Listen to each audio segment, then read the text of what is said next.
How long were you in denial about autism? Well, I just didn't really think about it until he wasn't talking at 18 months old. We don't really invite people inside our house a lot because, and we're very social people. It's hard for us. Yeah. But at any point, he could come around the corner with a handful of poop. And it's just sort of like, again, I don't want you to feel, the guest to feel uncomfortable. Because let's be honest, if I'm at my buddy's house and their kid comes around the corner with handfuls of poop, I'm going to be like, I just don't want to be here right now. I don't want to be here. I know. And it's not because I'm judging. I just feel weird because this kid's having a poop party and I don't know what's...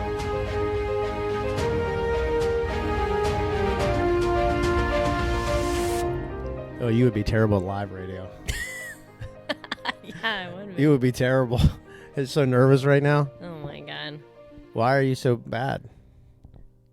I don't really like microphones. Come on. But you want to do a podcast? Yes. I promised myself I would never do a podcast. I like to listen to them. I just am like, I'm never doing a podcast. And now you're like, let's do a podcast about autism. Well, it's about our kids' life. It's about our life. It's daily struggles, and it's never ending. All right, imagine this. Imagine if he would have never gotten diagnosed with autism. Oh, my God. I mean, I can't even imagine that. Our world would be upside down. So no ABA therapy, no... Like we wouldn't even be like the special bite bracelets. Like I guess it's just denial. We'd just still be in denial right now. I don't even know how he would function in real school. How long were you in denial about autism? Well, when we were first introduced to it, it was very early on. He was 2 years old, and someone out of nowhere told me he could have autism. I didn't even know what that meant. Yeah, but it pissed you off. It pissed me off. You were sad. They told me to immediately. That was a lady that came to the house, right? Yeah. And didn't you got mad at her? I did. I was heartbroken. I couldn't believe those words came out of her mouth. Yeah, and you started crying. I started crying. I really felt heartbroken. It was awful. And she told me then to contact a developmental pediatrician because it could take up to a year. And so I was in denial for 6 months. I didn't do it for 6 months. When did you know something was wrong or off? Not wrong. Well, when he was 18 months old, he had just started walking. Our other kids started walking 15 months old, he started walking. So yeah. It was 3 months later. Yeah, but before that, you something was off. Well, I just didn't really think about it until he wasn't talking at 18 months old. So here's a weird thing. That's how I can answer it. Yeah, here's a weird thing. Like, there's so many conspiracy theories about autism, whatever, and I read them all, because I'm interested, I'm curious. I don't get sucked into it because what am I going to do? I mean, it's not going to change anything. Like, what's done is done. Right. But he was there early on. And I say that a lot. He was there. Like, he was there. Even pictures I look at, I'm like, oh my God, you were there. And it's not that he's not there now, but autism is its own world. They're in another world. It's a separate world. He wasn't always in that world. Now people are going to go, oh, don't blame them. I have no idea what happened. I have no idea. And some people are going to say it's vaccines. Some people are going to say it's environmental stuff, nutrition, whatever. And here's what I say. Nobody knows what causes it. Like they say, everyone says, the doctor's like, we don't know. Well, if you don't know what causes it, then you also don't know what does not. Get what I'm saying? Yeah, I do feel like he was also there early on. When I was talking to the developmental pediatrician to see if we were even eligible for the appointment and going through everything, I think I forgot at that point that he was once there. When I was answering the questions, I was like, yeah, because they asked, for instance, if you walk into a room and he's in a crib, does he look at you? And at that point in time, I said no. But early on, he would look at me and smile and put his hands up. I don't know what happened. There's a picture. Me and him were at Mangoes on the beach, and we were eating breakfast. And there was a tropical storm coming in. And I remember I took him out on the deck right on the beach because it was windy, and he really liked it, and he was laughing. And we took a picture. He was wearing his little brown outfit. Yep. With the palm trees on it. Yep. And he was smiling. And I had a Corona t-shirt on. Yep, he was smiling. Which is not weird for me to have a beer t-shirt on. And I was like, his eyes, he was so engaged at the camera and laughing and smiling. That's like one of the last times I remember him being, I call it there. He was there. Well, I hear Or that there's here, a whatever. 14-month mark, and that's when something changes. Do I know what it is? I have no idea. Yeah, but the reason why I can't fully buy into that is because there are some kids who, it's terrible, but they're nonverbal. So their parents have never heard a sound. I know. We're And so very it's not lucky. like everything was cool until 14 months. You know what I mean? Like, I almost get kind of pissed off when I hear that, because I'm like, well, what about the parents of nonverbal kids on special needs? Because they're like, oh, really? Well, my kid was never there. So don't tell me everything kicks in for, because that's why I just shrug my shoulders, because I don't know. But I know something changed. Maybe that's just, and that's the other thing too. Like, I read that there's like 14,000 different types of autism or something, or spectrum. Like It's a spectrum because everyone's different. Everyone's different, right? So I actually have read some articles where people are going, well, actually, we all are on the spectrum somewhat. I've So heard that. good luck trying to figure out where you are, where he is, where they are. You know what I mean? It's like you're never going to figure it out, and then that sort of starts driving you crazy in your head, because then I do something sometimes, and I'm like, I think I'm on the spectrum. Like, Oh, stop. no, because I'm like, I'll like ridiculously focus on something and try to like pick it apart 18 different ways, and I'm like, I'm insane. And I'm like, but I'm also very focused. Like, I'm sort of really focused on this. I think there's so many people that are not diagnosed. I don't know if it's because of denial, like the parents won't get the kids diagnosed, or there's something wrong and you're not getting diagnosed for yourself. It's totally denial. Listen, I remember the day where it was like the final day. You had to go to Johns Hopkins and do like, wasn't it like an 8-hour? It was crazy, right? It was an 8-hour appointment. You meet with 3 different doctors. You take like a lunch break and they evaluate your child. And I knew that day that he was autistic going in. I was prepared to hear it, and it was still heartbreaking. I remember sitting in the room with 2 doctors in front of me, just starting to cry because he was already doing therapy, speech therapy and OT and developmental therapy. But then they literally told me, you have 10 to 25 hours of ABA therapy that he needs. And I'm like, how am I going to fit this in my life? And the doctor told me then, because I'm like, what level is he? And she said, he's not severe and he's not functioning. He's in the middle. And so it's up to you. Yeah, and they don't know. So it's up to you just to decide. Yeah. If you want to do all this therapy, he can be functioning. If you don't do the therapy, he can be severe. Yeah. And I hate that part, because at that age without the therapy, they're really taking a huge guess at where they are right there. I hate that they say that. I mean, I get why, but I hate that they say it. I'll be honest, that day that you went, because I didn't go, but I thought to myself, and obviously I was insane, I was like, you know what? This has all been a huge misunderstanding. I really thought that. Isn't that crazy? And I said, I guarantee, and again, I'm talking to myself, but I said, I guarantee he is not autistic. And this is all good. They're going to be like, oh no, he's fine. And we're just going to have to just wiggle ourselves out of it. I actually thought that. And when you said, oh no, he's autistic, he's middle of the road, like you said, not severe, not high function. And I thought to myself, now I'm in denial. I'm in denial. I was in post denial. Going through the whole process, I thought I was good. I was like, yeah, it's fine. It's autism. And I started doing the research. I'm like, we can, whatever. And then the day it came, I was like, no, I don't accept this. Isn't that crazy? Well, so in the middle of doing all the tests, even seriously, though I walked in and I knew he was autistic, doing the test and stuff, and the final thing, I'm sitting in the room nervous because I feel like I still don't know what they're going to say. I literally said to the doctor, I thought maybe, just maybe he wasn't. Yep. And maybe all of this I was overthinking it, Because it's still, sometimes it's hard to hear, even though we're going through it. Yeah, don't cry. Some days I do want to cry. And honestly, I can't imagine. Wait a minute. You cry almost every day about this. Well, there's new things changing all the time. But honestly, if he didn't have the amount of therapy he has, I can't imagine what his life would be like right now. Or our life, really. Because the kids can regress. He's progressing, and still there's changes all the time. It's hard. Yeah, and by the way, like it can change in a second. Like last 4th of July, I thought he went nonverbal.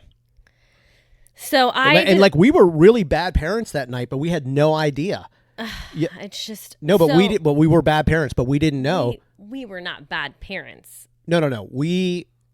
We made a mistake. no I made a mistake by showing him fireworks. It was an unintentional thing because it is, you just learn as you go. We thought he would because he likes colors and that kind of stuff. And noise typically does not bother him. Yeah, well, the fireworks was different because you can really feel it. It like shakes. He freaked out on 4th of July. Our neighborhood, they do pretty good like fireworks show and stuff. Like everyone's just kind of out doing their own thing, but it's pretty crazy. So we take him in his little red wagon. He literally goes blank. Froze. And one of the things, and just to the point where they were booming, and he's just looking straight ahead. And I'm like, I remember looking at him going, I think he just went nonverbal. And I honestly, I don't even know if it works like that. But I have heard stories where kids did go nonverbal based on a traumatic situation. I've heard like that autistic too. kids. And I did take him in immediately. I walked him down the street in his wagon. All of a sudden, but the I was fireworks so went off. scared to wake up the next morning. And I said, are we ever going to hear him again? Because the look on his face was like, it was almost like he shut down. It scared me. He flicked a switch and he just decided, I will never express emotions again because of this. And I'm like, damn it, we screwed this up. I just rubbed his back and told him it was okay. Yeah. It was one day and we weren't going to do it again. But recently for New Year's Eve, I planned to have him in ahead of time so there would be no fireworks. But of course it gets dark at 6 o'clock and somebody lit off a firework. And he got scared for a minute, but I put headphones on him and rubbed his back. I know. And those people don't know. I do get, we're on all the pages and stuff, like the autism pages, and it's like 99% of people that are so cool and great. But then you do get some of these people where it's like, I wish people would have respect for kids with autism. Like, look, we don't even understand it, and we are the parents of the kids. Right. How can these people understand it? You know what I mean? Like, it's just... This is the part where it's like there's no training. It's like being thrown into a cage match at the UFC and you've never been in a real fight. Like, you're going to get pummeled. I mean, part of this deal is getting up every day and getting pummeled. Like, every day I open my eyes and I go, on to the next adventure. Because it is like what it was. What was the... You've done pretty good, by the way. Oh, thanks. Yeah, because you hate microphones. You've done pretty good. Thank you. I like better live. Because the pressure it's there, like, you know what I mean? Yeah, we didn't even plan. Yeah, I just like it better when it's live, and like, so when it's recorded like this, which is just every podcast, it's like you almost get too comfortable, I think. But this is good for you. You like this. Yeah, and this is out of my comfort zone, to be honest. But autism is out of the comfort zone, yeah. Yeah, this talking on a microphone is out of my comfort zone. Yeah. Yeah. But I mean, I think living with this, like and we had 4 other kids who had no problem, so I think this... I don't know. It's probably bad to say. I guess even if it's your first kid with autism, it's tough because, you had all these other expectations. We were just in this zone of like, 4 kids. We sort of got this down. Like, we understand it. And then I guess both ways it's really hard, But what was the one moment where you were like, life is weird? And I think I think it's in the intro. I forget. Like having an autistic child? All right, I'll go first. Yeah. So I'm at, no, because I didn't ask the question very good. So I'm at Publix and I'm buying diapers, right? Yeah. And this was the moment where I was like, I feel weird, and I just made this chick feel weird. The checkout lady, and Publix, they're like known to be like really nice, and they're like the Chick-fil-A of grocery stores. Yeah. My God, they make you feel like $1 million as they take your $1 million. And I'm sitting there and I'm buying diapers. And that's all I'm buying is diapers. I'm in the express lane. And she's just chit-chatting. Oh, how old's the baby? I'm like, 4.5. But as I'm saying it, it's coming out like this. 4.5. And then I almost went, months. But then again, they were size 6 diapers. So like, it's like our kid's Andre the Giant. And she just looked at me and was like... Then you feel like you have to say he's autistic. You do. I didn't... No. I wish I'm rarely, don't have words. Not that the word choices are always great, but I rarely don't have words. I said it. She looked at me. I looked at her. I felt like all my clothes fell off. Like I was naked. And she was staring at me at the grocery store. No, because I said 4.5. She heard 4.5. I looked up. She looked up. We just stared at each other. And she's like... Have a nice day. That'll be 1962. Okay. Swipe my card and leave. Like, she didn't know what to say. I didn't know what to say. You get what I'm saying? Yeah. Like that was the moment where I was like, do I explain myself? Do I not? And then I thought to myself, if I had to go back and do it all over, I think I would just lie and say, he's 2, but not because I'm ashamed. Well, it was a little embarrassing, a little bit. Yeah. But it made her embarrassed, and that's what I felt bad about. You know what I mean? Well, she didn't understand. So he's 4.5, but developmentally, he's like 2.5. So all of our kids were potty trained by the age of 2.5. He is working on it with his therapist. He's not even to that point yet, so I'm not going to try. I'm not going to start this process and fail at it. So I'm waiting till he's ready. Because it will be repeated failure. Which, unfortunately, I'm not going to do it. I'm not prepared to do it until the summer. Somebody asked me. Going to be 5. Somebody asked me, "Are you prepared to change his diapers when he's 12?" And I said, "No. But unfortunately, that happens to people. No, I know, but what's the choice then? I'm not prepared for that. That's horrible. No. But what's the choice? Like, well, honestly, like, give me the options. Well, so unfortunately, by talking about this, it makes me think of a bad time and a phase that he went through, and it's about poop. He was sticking his hand in his diaper and grabbing poop. And I literally was like, wow, this is everywhere. Is a whole different level. It's everywhere. And this is what I get when people say special needs. He has special needs, We as parents now have special needs. It makes me think of a great story. 3 months ago, Melissa's like, we need new furniture. And I'm like, when Cal stops palming poop out of his diaper and putting it everywhere, maybe we'll invest in some new furniture. Until that, yeah. And we don't really invite people inside our house a lot because and we're very social people. It's hard for us. Yeah. But at any point, he could come around the corner with a handful of poop. And it's just sort of like, again, I don't want you to feel the guest to feel uncomfortable. Because let's be honest, if I'm at my buddy's house, like we're there, and their kid comes around the corner with handfuls of poop, I'm going to be like, I just don't want to be here right now.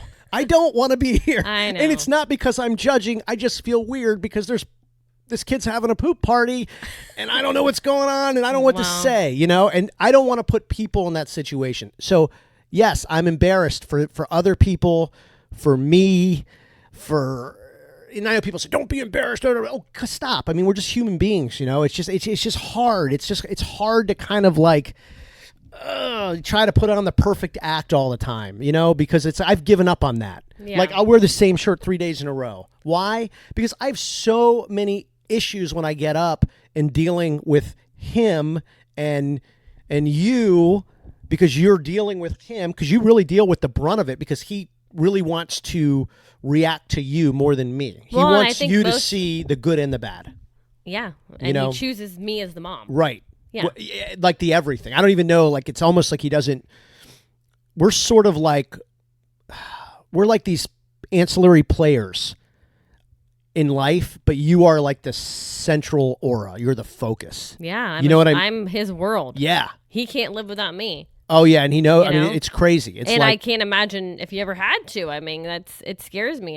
And we work out and we're healthy and we eat good because I have to be around forever. It is. We even talked about if we go on vacation, we would take 2 separate flights. Yeah. In case one crashed. I mean, I know that sounds nuts to people. I get it, but you have no idea. Like, where is he going to go live? Who is going to take care of him? Who is going to understand him? Nobody. And he's the sweetest kid, and every parent says that. But he would not do well with understanding you gone, really. But both of us, it would just be. Well, so he loves Baby Shark, so he associates everything with Baby Shark. You know that. So there's always a mom, a dad, a baby, him. And then he talks about the other kids, but then a grandma, grandpa. The saddest thing is he doesn't have grandparents that are close by. Nope. So literally he walks into a grocery store or down the street and he calls every old person. You don't even have to be old, actually. He calls our neighbors grandma and grandpa because he's filling in the pieces. Yeah. If he sees any gray hair on anybody, like even our friends that have come over who are like in their 30s. If they have gray hair, I'll be like, "Hi, Grandpa." I'm like, a little young for that, but okay. Sorry. Sorry about I know, we have to explain it to people. Even the waitress at the restaurant had blonde hair and he thought it was white. She was like 18. Maybe younger. Yeah. Oh my God. She did think it was cool though. She Yeah. thought it was funny. He's like, hi, Grandma. And I'm like, oh my God. Yeah, I was like, uh-oh. She's like, oh, okay. I would love to have seen that chick's TikTok after we left. Like, you know, she just went off. Like, this kid just called me grandma. Like, oh my And God. she thought it was cute. But there's so many situations that I feel like I have to say he's autistic. And I didn't. But there are situations that I do, because sometimes if he's having a meltdown in public and people are looking, you know, not every kid that's having a meltdown, it's like, it's not just a tantrum. They're two different things. Yeah. You don't know unless you don't know unless you know. I mean, it's just, and I say that too. Like, why would you know? Like, I have no expectation that anyone else will ever understand autism.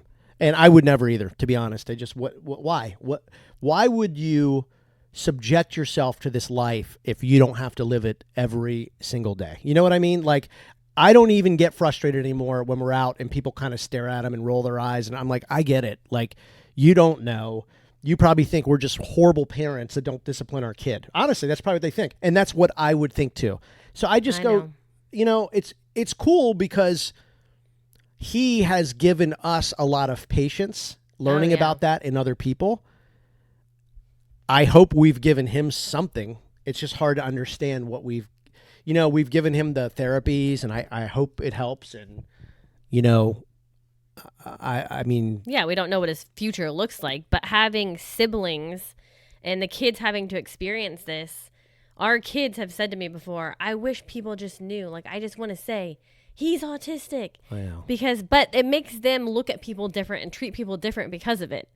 So at least we're raising good human beings, and not to say the world's not nice and stuff, because you don't know. And I knew nothing about autism. And like you said, if it's not part of your world, then why would you? I know, but that's the thing. It's so, you have to look at realistically how this works.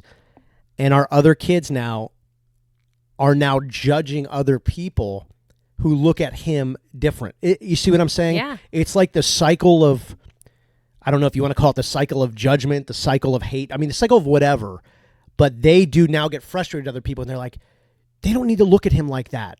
They don't need to look at him. And I'm thinking to myself, okay, I love that you're standing up for your brother, but now you're starting to get very sensitive about, you know what I mean? Like, so now they want to protect him. I know. And I feel bad that they now are thinking that way.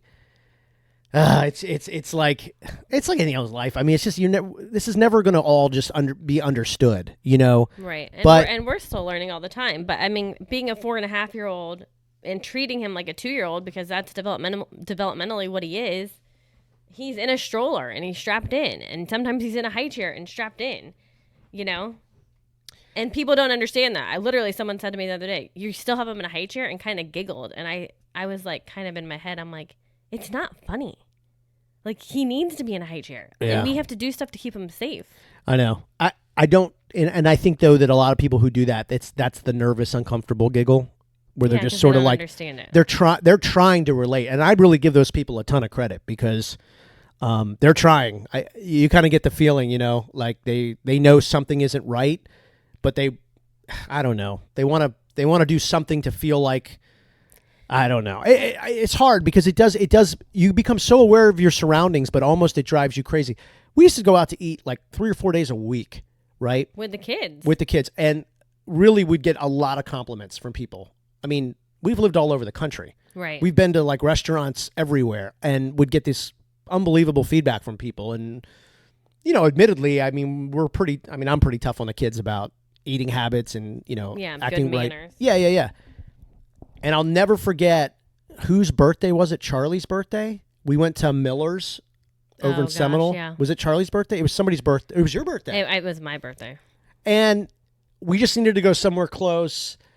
And so we all went. So 7 of us walked through the door. This is before he was diagnosed. This is before he was diagnosed. I don't even think we had mentioned the word autism. He was like, he wasn't walking. This was probably before he started any of his therapies or anything. So he was probably, he was probably around 15 months old. Maybe. Yeah. Yeah. Anyway, I was just trying to think, but it doesn't matter. We were in there, and I'll never forget, he's at a high chair. He takes I don't know if it was an iPad or an iPhone, something we gave him, and flung it across the restaurant. It was a book, and we were these Almost people killed were a man. Well, and they were two older people They that were did not like children. Pissed. They did not want to be around children. And it was so bad. It was so bad. We ordered the food. The food hits the table, and we had to ask the waitress. We're like, "Can you box everything up? We got to get out of here." And she felt terrible. I had to take him to the car, and I had to wait for you guys to get everything out. You spent your birthday lunch or early dinner, whatever we were doing, in the car eating, and I'm trying to get everything put in boxes. I mean, we had food for 7. We had plates everywhere. Yeah. Plates everywhere. And she brought out like 7 boxes, 10 boxes. Yeah, appetizers and like 7 meals. Appetizers. And of course, the kids are like, I want my drink. And I'm like, oh my God, I need 15 styrofoam cups, you know? And they just couldn't wait to get us out of there. And I wanted to leave. And I'll never forget, we're driving home. I don't even think we said a word because he was screaming the whole time. And I'm just kind of like, what is going on? This is bananas. Like, this has never happened to us before. He almost killed that old man with the book. He sidearmed it to this guy. They were so mad. Like, they got their check early, remember? Yeah. So meltdowns are sensory overloads. So he was already experiencing that, and we didn't even know, and we didn't know how to handle it. We just started going back out to eat. We literally didn't go out to eat for like a year, and our kids like to go out to eat. But one thing our kids are also learning from this experience is patience. Our kids are more patient. Everybody, that would be for me the number one positive of this whole thing. I used to be so impatient, and now I literally think it has just beat me to a pulp. And I go, what really is the point in being impatient anymore? It won't change anything. It really, the outcome is. It's really a net negative because it just causes stress. I'm like ridiculously patient where I think even patient people are like, God, you're patient. Like, well, honestly, if you show him at all that you're not patient, it's like he knows and it'll make it 10 times worse. So I tell people he takes every ounce, like all my patience go to him. I don't have patience for anything else. Yeah. Like we should be doing something right now instead of a podcast. Because something needs to be done while they're at school. You know what I mean? Like dishes and laundry and like stuff. laundry, or I mean, there's just like inevitably there's something right now that needs to be done that, you know, like batteries need to be changed in our remote for the fan and the light.